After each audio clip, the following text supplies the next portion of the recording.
Make sure we've got a good signal and all the rest of it.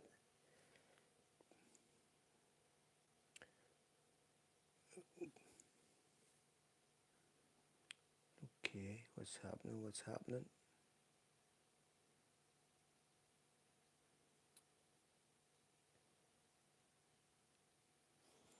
No. Can't see anything. Are we oh, we're on. Happy days, we're on. Oh, we've got somebody there. Now let's just check our levels and make sure we've got some sort of sound here before we go any further.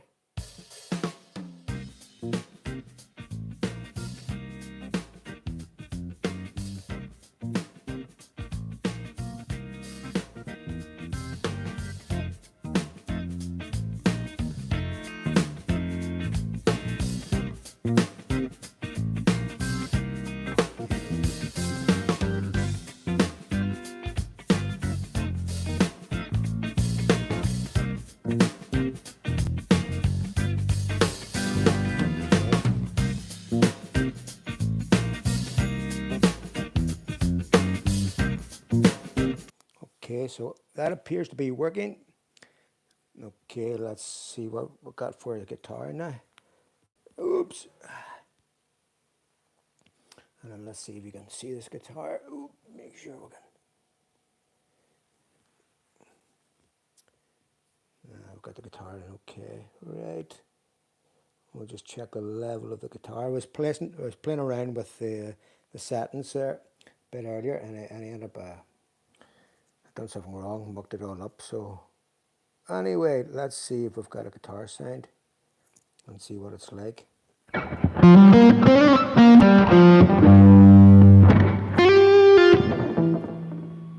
Okay.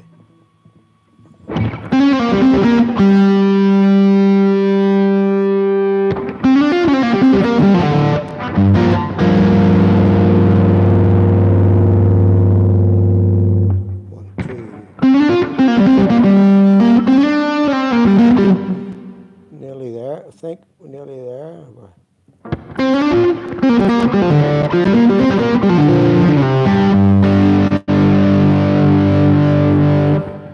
We'll see what that's like.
Hopefully that's all working. Okay, Easter Sunday, here we are. I think we've got everything on our levels sorted out. If not, we'll find out for sure. But we'll just turn this so we make up a bit more. And hopefully that's us. Hopefully we're working okay now. Anyway, let's carry on and we'll play a tune. Get started. Let me see, what we'll do. Oh, well, sure, we'll start with that one I was doing. Hopefully the levels are okay. We'll find out.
Okay.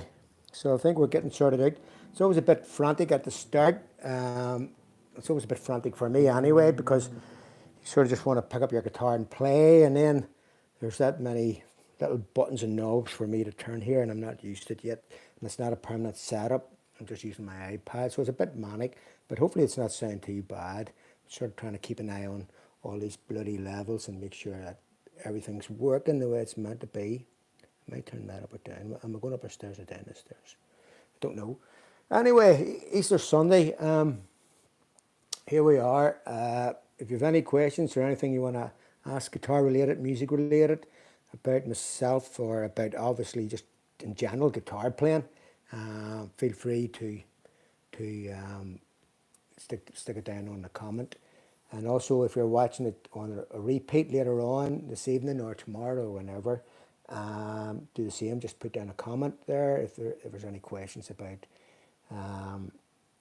you know, what's happening here. The backing tracks I'm using, I've just pulled them all off YouTube. They're just on YouTube there. So probably all except one. There's one that I'll be looking at. I'll explain in a while. So And you can let me know if it sounds okay, if everything's working. Oh, I think my voice gets a bit stronger when I do this. Hello, hello. So, okay. Just check the guitar. It was in tune when I bought it. No, it's still in tune. Okay. Right, let's have a look. Scores in the doors. Okay, no questions yet. Anyway, that's all right. Okay, well, listen, I'll just play an orbit. What I'll do before I play, I'm going to talk about one of my influences. Well, briefly talk about him and his guitar tone, and then I'm going to play a bit to the backing track. And it's Carlos Santana. Now, Carlos Santana, basically, if you go way back to the 60s, late 60s, you'll see him using a Gibson SG and a Les Paul at times as well.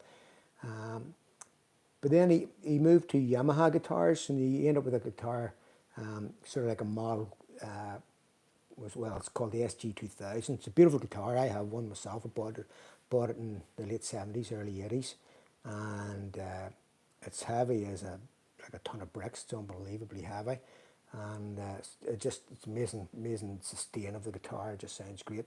But he used that until he fell in with Paul Reed Smith, was probably around the 80s. Was it mid-80s? I don't know. Probably around the mid-80s. Could be wrong. You can let me know. But I think, and then he's been playing PRS more or less ever since then. And he's got a signature model with PRS.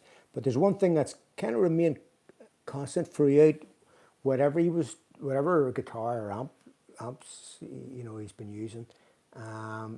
He just has this lovely warm rich tone. And now you can go for a real biting sound as well. He's not afraid to put it on the bridge pickup, whatever, but certainly his neck pickup sound is just real.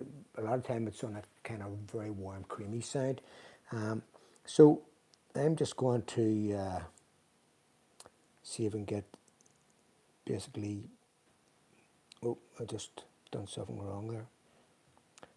Get that sort of sound up, or something similar to it now.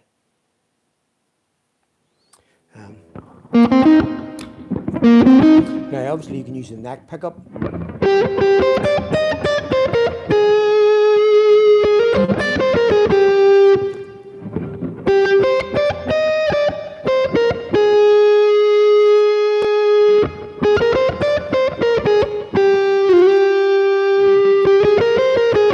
But another thing you can do is use your bridge pickup and just roll the tone back.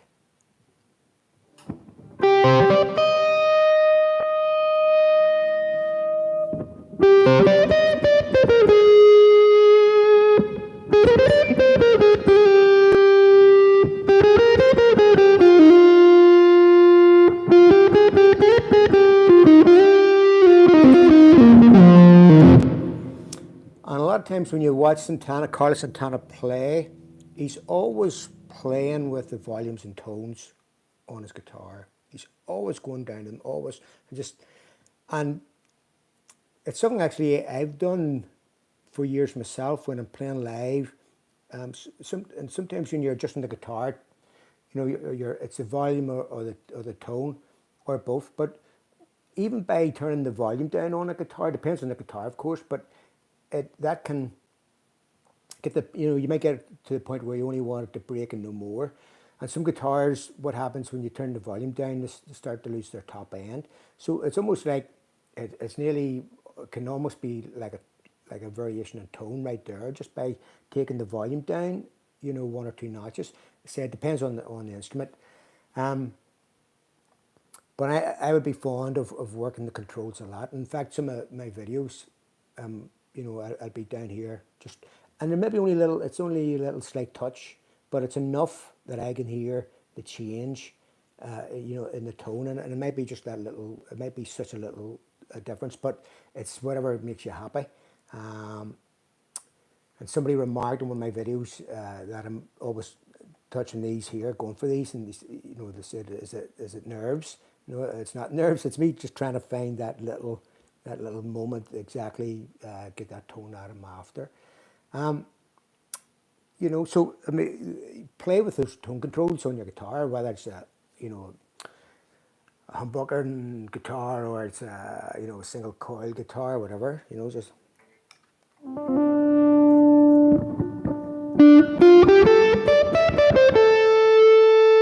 Like there's that tone right off.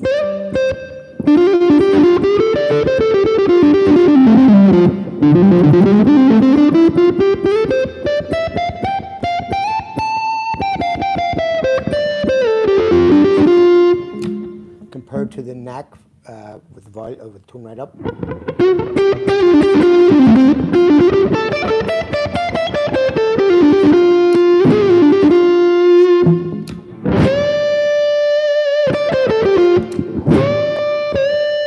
So you actually hear it there. It doesn't even have, even though the volume control's right up there on the bridge pickup, because the tone's right off, it loses some of that aggressiveness. I don't know if you can hear that. I'll show you it again.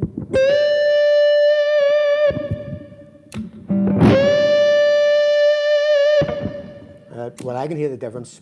It might not be coming through all these plugs and wires. Anyway, with that in mind, I'm a big fan of the Santana tone, Santana sound.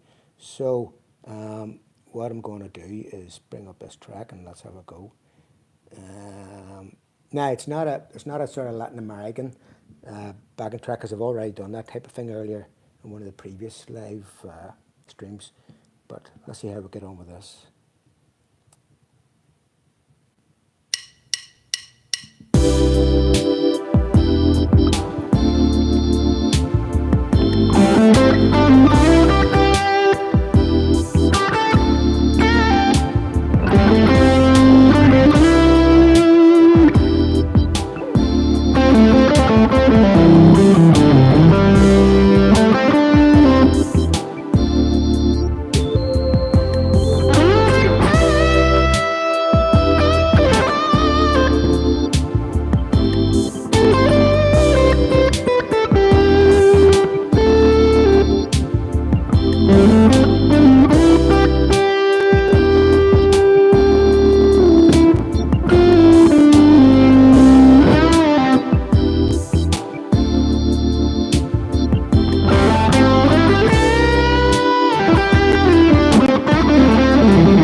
Okay, it's probably hard for that to maybe to hear that through all these little wires, but certainly when I'm playing live, especially through a valve amp, maybe in fact not so much with a tranny amp or you know, a digital amp, but definitely with a valve amp at volume, you know, playing at gigging volume with a live band, you know, though using your tone controls and your volumes does make a big difference.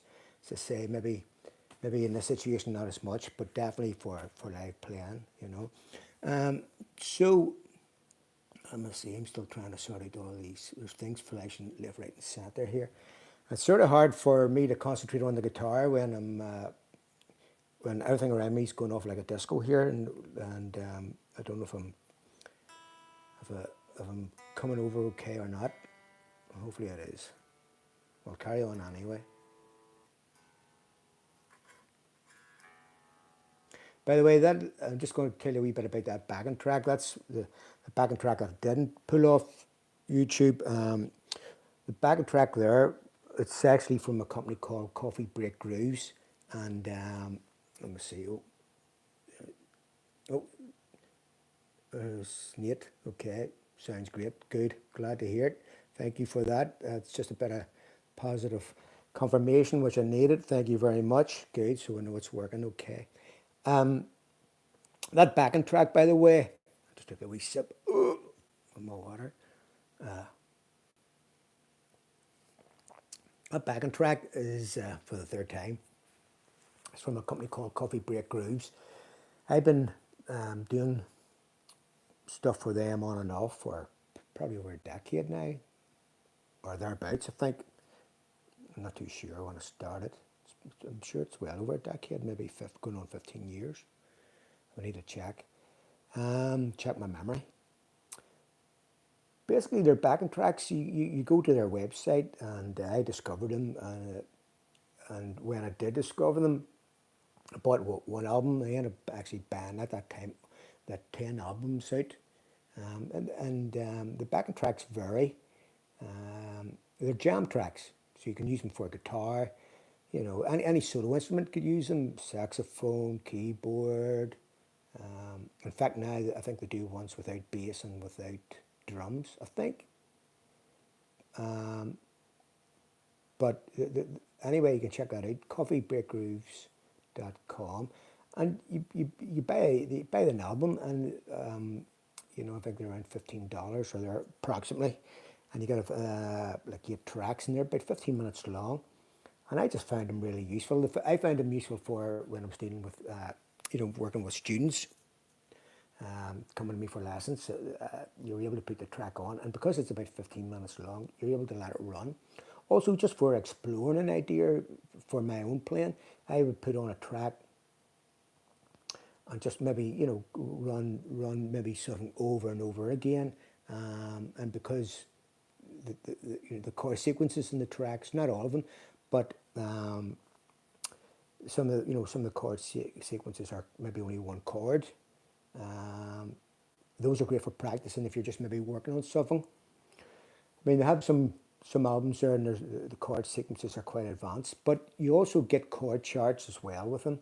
So I'm definitely sounding like a salesman here, but the thing is, I'm not being paid commission, in case anybody's asking about that there for a start. I think they're just great. I bought the whole collection when they first came out, and of lately, but you know, well, not of lately. I've been doing them for quite a while. If you watch any of my videos, you'll see coffee break grooves, you know, smooth jazz or blues. There's a something just to watch out for, but it's kind of good. Is that a lot of times their tracks, they'll say blues or smooth jazz or whatever, but on the albums, you know, there'll be a sort of a bit of a mixture. So it, but what you can do is you can go to the website and just there's examples I think of every track, so you get to hear them, you know, like a 30 seconds or something before you know you decide to buy. So it's definitely worth checking out anyway. I use them a lot and enjoy using them. Plus, for myself, it's helped me to expand because I grew up playing blues. I'm a blues player at heart.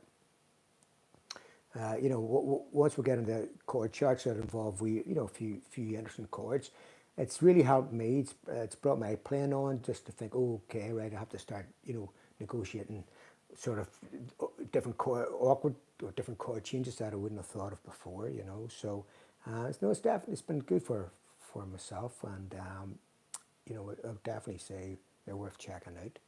Anyway, enough of the sales pitch. Enough of the sales pitch to that. Time to play again. Let's do. Here's another track.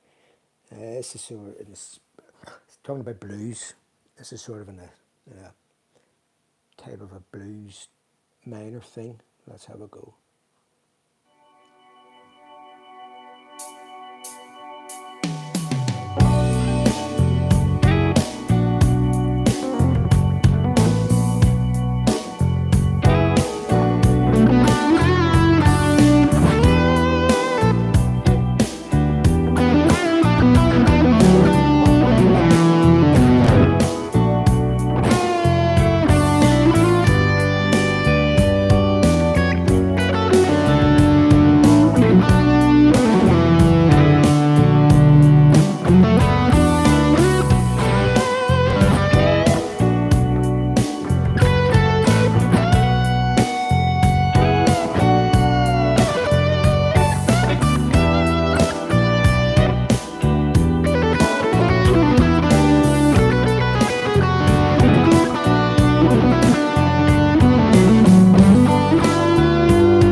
goodness. Okay, just check the scores and doors. Any questions? No, no questions, but a few more join us. Very good, guys. Very good.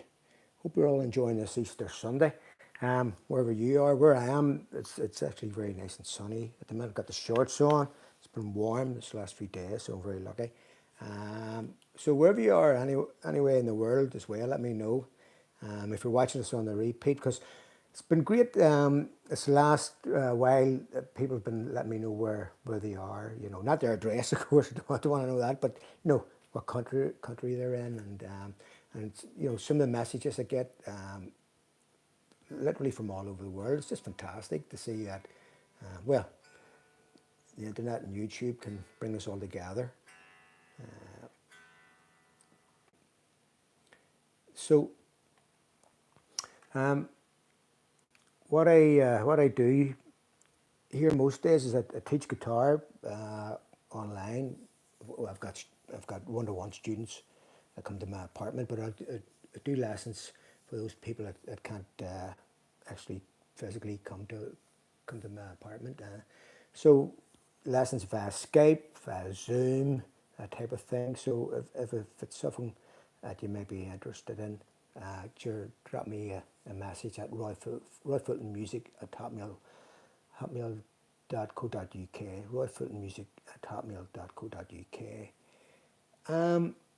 Also, if you've any questions, you're watching this, as I say in the repeat, just about anything, just stick it down there, and I'll do my best to try and answer them, at some point. Okay, so. Okay, right, there's Nate's asked the question, what gauge of strings do you use? Tens, use tens. I just stuck a set of tens on this, actually yesterday, and they settled down very quickly. I've this habit of just checking every chance I get and make sure I'm in tune. It's nice to know that you're in tune. Well, I like to be in tune. In time and in tune, it certainly helps, I think. But I use tens all across any of the guitars. This guitar has a shorter gauge compared to a Fender Strat or or a custom built Tele there, and it actually came with nines, and I just couldn't play it. They were like rubber bands. I'm sure if I stuck at it, I probably could, but I like tens. I've used tens for many years. If I'm detuned, I have done stuff in the past where the guitar's been down to E flat or even down to D. I'll put 11s or 12s on, but it's very rare occasion. Or if I'm playing the odd occasion I've been in the studio playing slide, I'll put 11s or 12s on, even mostly 12s, just to give you the real thick sound. Although with the slide on this, it sounds pretty good, I think, anyway, with the 10s.